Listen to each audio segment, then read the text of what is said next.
One day, the quartermaster approached with news to report. Alas, bad news. You're great. Our food stocks have near run out. And about villages, folk have naught to spare, not even to trade. The Queen dispatched small groups of scouts. They were to scour the countryside for hunting camps, beekeepers, charcoal burners, any souls willing to trade food for coin or goods. The first scouts came back around dusk. The last 3 detachments returned not at all. At first, Meve suspected they'd fallen prey to monsters, the beastly or Nilfgaardian kind.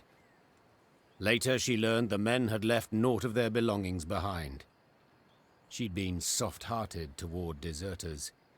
This lot decided they, too, would give it a try. That night, Meve lay still but sleepless. Beneath thin covers, she was cold, hungry, irate. Towering alders grow thick in Isgith, their crowns weaving an expansive canopy that obscures the sky. Any sunbeams to slip through this twisted thicket scatter in the milky mist below. Thus the marsh abides in a state of perpetual twilight, wherein a sense of time and direction are easily lost. As the force moved along, a glow appeared in the trees. The Lyrians squinted, their mouths agape in wonder. An orb hung over the water, pulsating, humming. It circled the soldiers, darted off a distance, then hovered as if waiting. A will-o'-the-wisp, that is, whispered one of the footmen. Believe it's keen to show us something. Meve knew the wisp could prove treacherous, lead them into a trap. Nonetheless, she followed, though not entirely certain why. Her soldiers seemed eager, she sensed they approved. Yet she was also simply curious. We follow it. Carefully. Weapons at the ready. As the wisp led the Lyrians down a narrow, winding path, Meve surveyed her surroundings warily. Beads of sweat emerged upon her brow. But her fears, in the end, proved unfounded, for at the path's end, the troops found what appeared to be a caravan's remains. Its wagons, rot-eaten, half-buried in the bog, had sat there for decades, perhaps longer. Despite this, gilded panels and scraps of silver-threaded fabric showed they'd once been rather ornate. Inside the wagons, the soldiers discovered many steel crates. Rust-covered but intact, they contained truly dazzling treasures. Sacks bulging with gold coin, pearl-encrusted goblets, exotic velvets and silks in beads. Blimey, the sheer amount. And here of all places. A footman muttered under his breath. Meve quickly pieced it all together. She too had once ridden in such a caravan, splendid and laden with gold, when she'd left her home to marry. The rest of the story was not difficult to divine. This was a maiden's dowry. She and her retinue lost their way. Isgith proved their grave, unbeknownst to any other. The wisp circled Meve's party, blinked several times, then faded into thin air.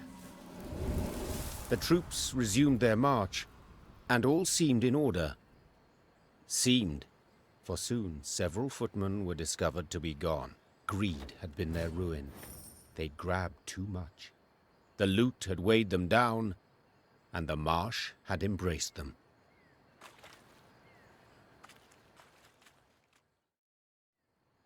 In evading Nilfgaard's banners, Meve led her force into Angren's wildest reaches. The foe could not attack the Lyrians there, yet hazards of another sort befell them. One day they reached a quagmire too vast and deep to ford. So the Queen summoned her engineer, Xavier, and called on him to build a makeshift bridge. By nightfall, he had drawn up plans. We shall start by laying abutments, then drive piles into the mire. The depth? We dropped plumb lines. 4 L's. Consumed by the plans, Meve did not see as Xavier slipped a line off his shoulder. By the time she felt it on her throat, she feared it might be too late. I long awaited this moment, when we would be alone. You die now, Majesty. and with you dies Lyria's, Riria's, the whole North's will to resist. Hail, Ketzer! Hail! What died was the Nilfgaardian rallying cry in Xavier's throat. At the last instant, Gascon and Reynard rushed in to save the warrior queen, and thus proved their loyalty beyond any doubt. Your Grace! Your Grace! There was no answer, but Reynard could hear her breathe. Meve would live. It was several hours later when Meve finally came to. She opened her eyes, then Gascon and Reynard helped her to her feet. Careful, Your Majesty. I should have been more careful earlier. Damn it. If you two hadn't... No need for words. You needn't mention it. I couldn't disagree more. We're due for a long conversation. First of all, I owe you thanks. Second, my trust in you both has been heavily tarnished. I believe that goes without saying. Yet today you proved beyond all doubt that I can rely on you. So I thank you. To serve under your banner, Majesty, 'tis an honor. Likely I'd have put it differently, but Reynard seems to have the right idea. Very well. We've reassured ourselves of admiration for one another enough. We've matters to which we must attend. I trust as I lay there dead to the world, you did not sit about with your thumbs up your bums. Have you at least learned why Xavier betrayed us, sided with the Empire? In a manner of speaking, yes. Your Grace, the rogue who lunged at you, in truth, was one Gwalter ep Luinoch, a Nilfgaardian spy. Just a moment, that makes no sense. He saved my life in Mahakam, on the bridge. He did, for he had to. In one of the letters we found, Ep Dahi orders Gwalter to watch over Elder-in-Chief Hoog. The Scoia'tael in the mountains was sent there by Nilfgaard to recruit dwarves, but their commander, the Vixen, they feared she'd attack Bruver himself, something Ep Dahi wished to avoid. Naturally. For someone else could seize power, someone not so neutrally inclined. Someone more likely to aid me, gods forbid. This discovery you made how? We found in his toolbox a concealed compartment, letters inside. Though encrypted, we managed to decipher them. They were the Grey Rider for you to read. The swine. An Imperial spy in my ranks this whole time. But to wait so long to strike, why? He'd only just received the order. Another letter in the box, signed by General Ep Dahi, stated, to Gwalter ep Luinoch, eliminate M at first opportunity. Honourless bastards. They'll stop at nought. Now, Meve, you'll gain nought by getting riled. No sense to it. This is good news, in fact. Is that so? Think. Ep Dahi had a spy in our midst. He knew our movements, had his eye on us, his finger on the pulse. He knew our plans, who we parlayed with, and yet he didn't order your assassination. For you posed no threat. Well, clearly something's changed. Congratulations. Nilfgaard fears you now. And rightly so. But we found him in the rubble at Rosberg, midst the ashes. Precisely what placed him beyond suspicion. We suspect Gwalter enlisted with the Edanians some years past, infiltrated that army. He had a hand in Rosberg's defence. Then, when the time was right, he lent that same hand to its demise. Caused an explosion that tore a hole through its walls. It worked, but at a price. He suffered severe burns. If not for our medics, he'd have... Stop. So it was not elves who brought about the fort's fall as he claimed? A filthy lie to stoke the fires of racial hatred, to stir conflict and chaos and rage that would make the realm of Edirn waver and fall. If we're to judge by Rayla's actions, he was rather successful. Bastard. Yet even so badly hurt, in such pain, not for a moment did he drop his mummer's act. I've heard much of Nilfgaardian spies, Your Grace. They're trained from childhood, face constant indoctrination. They do anything for the Emperor, anything and everything. As soon as Gwalter spotted a chance to join our ranks, to be at your side, he took it, exploited it ably. To be brief, I've traitors all about me. Your Grace, you resent our actions, I understand, but... You, Willem, the Cad Caldwell, Gascon, Gabor, finally Xavier. Tell me how. How am I to trust anyone? You can't. Amongst all the realms in the north, you're Nilfgaard's sole rival. One remaining threat. All other rulers either soundly defeated and enchained, or tails tween their legs, they've donned Nilfgaard's leash. The Blackclads will do all to destroy you, if not upon the field, then in secret, with an assassin and a quick, sharp blade. What's left? Prayer. My little A2 is sure to turn and take Nilfgaardian gold sooner or later. Ugh. We've talked enough. We must form up. Move on. Majesty, you ought to rest. You stand swaying. Your step can't be too sure. Only my horse needs step true. Maeve, you've just about had the life choked out of you. No time to play the hero. I'm not Gascon. Quite the opposite, actually. These damn swamps, they terrify me. I wish to get the hell out and never, ever look back. The Aruga lies near. I sent scouts ahead. They've secured a barge. We can sail to Red Lobington. Splendid. Sound the horns. We march.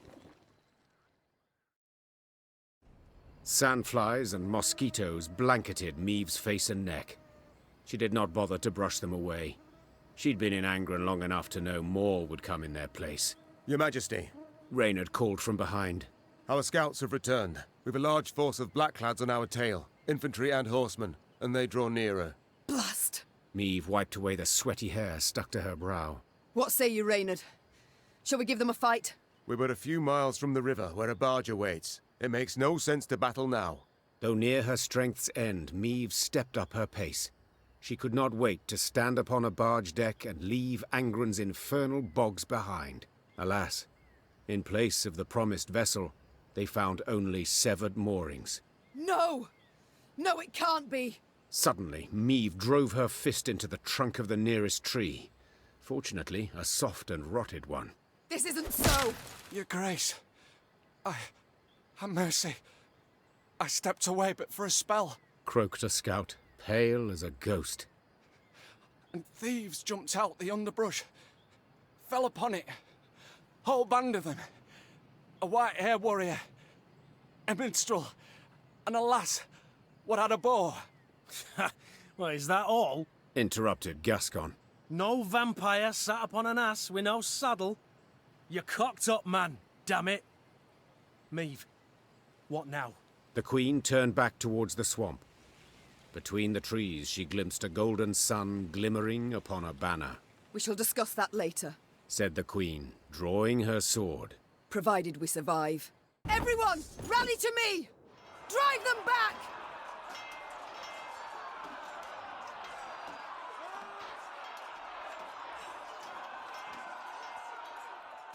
Your Grace, that was but their vanguard. Near the battle's end, Maeve faced a black-clad officer. Nimbly dodging his strike, she countered. The Queen's sword sank deep, the hilt rattling his breastplate. A rush of hot blood covered Maeve's hands. The winged helmet toppled from the officer's head, exposing a sweaty face, gasping for breath.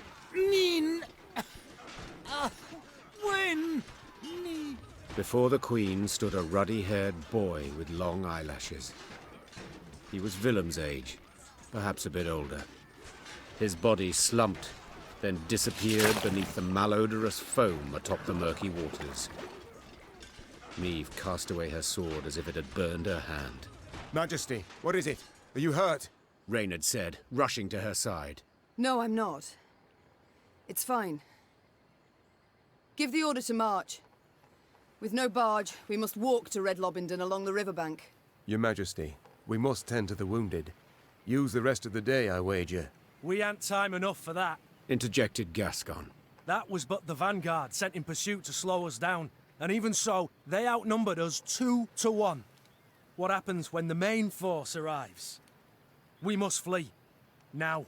And abandon the injured, to bleed to death in the mud. Alas, Reynard, yes. Unless you'd rather we stayed and died with them. Gascon is right. Should Nilfgaard close the distance between us, we'll stand little chance. At least you've the sense to... But I would sooner perish than let my men rot in this accursed swamp. The medics will tend to all the wounded. Then, what will be will be. I tell you what'll be. Snarled Gascon. Epdahi'll take a butcher's hook and gut you, then hang you from Lyria capital's walls.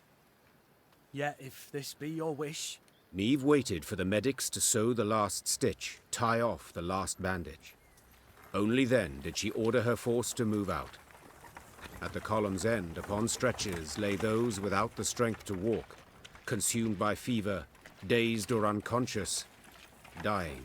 Fatigued and laden with the wounded, the Lyrians moved slow as molasses. Soon Nilfgaard's forward elements had caught up.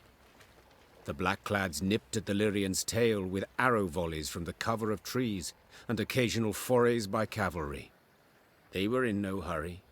They could torment their foes, weaken their spirit before the final clash. At long last, Meve spotted a dark form spanning the river's course, Red Lobendon's bridge. Just a brief stretch more, and the Lyrians would find themselves beyond the invaders' grasp, free and clear of bogs, and the beasts that prowled them. Yet joy at this sight soon gave way to despair. The bridge was dark, black, from the horde of Nilfgaardians that held it. Clearly the Blackclads had divined the path of Meve's flight, and had cut off her last means of escape. That's it. We're dead men. All. They'll cut us down to the last. Meve shut her eyes, felt them sting with fatigue. She knew when she turned she could not show her men 1 ounce of fear, 1 pinch of doubt. She gripped her reins tightly. The leather dug into her skin, helping her hold back her tears. And when the Queen finally spoke, her voice was strong and boomed over the river's roar. I know what you wish to hear. The Queen began. That the gods watch over us. That we'll come through the fray unharmed. That a friendly force is but moments away. Those would be lies. The truth is as bitter as it is undeniable. We stand cornered. Cannot win this fight. Cannot flee it. We can but choose how to die. Hanged from the boughs like common criminals. Or weapons in hand, like the fighters we are. I've made my choice. Time you made yours! With that cry, Meve broke for the bridge toward a forest of spears into a deluge of arrows. She let the tears fall from her eyes. Tears of rage, fear, fatigue. It was not until she'd almost reached the enemy line that she dared glance backward. And she saw she was not alone. Defend the Queen! For Lyria! We may die here today, but not on our hands and knees! don't shoot! Don't shoot! We're friend, not foe! Damn it, just gets better and better. To the bridge! Cut the way back to the bridge! Bolster the defense!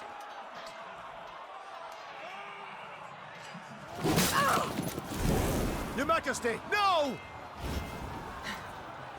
I've lost my tooth. Foot of a whore.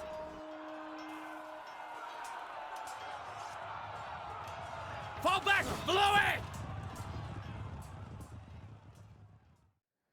Meve was victorious on the banks of the Yaruga, but paid dearly for it.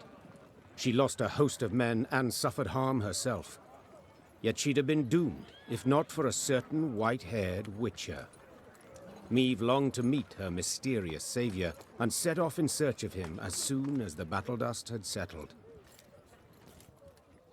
She found him with the field surgeon, and learned he was none other than the witcher Geralt.